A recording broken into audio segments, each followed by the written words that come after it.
printer needs user intervention error, fix in 1 second. So if you're having the issue that says printer needs user intervention and this error is constantly showing up, it could be that it could also be a hardware damage first. But before we try to come to that conclusion, you can just try to remove any jams or anything that you have in your printer.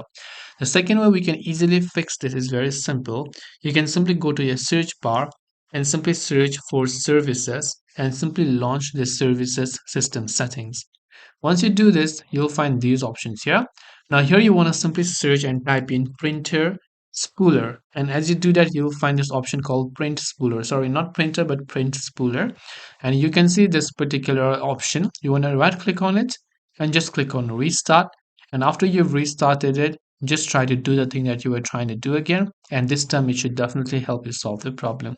So I hope this video helped you. If you have any questions, feel free to leave them down in the comments below.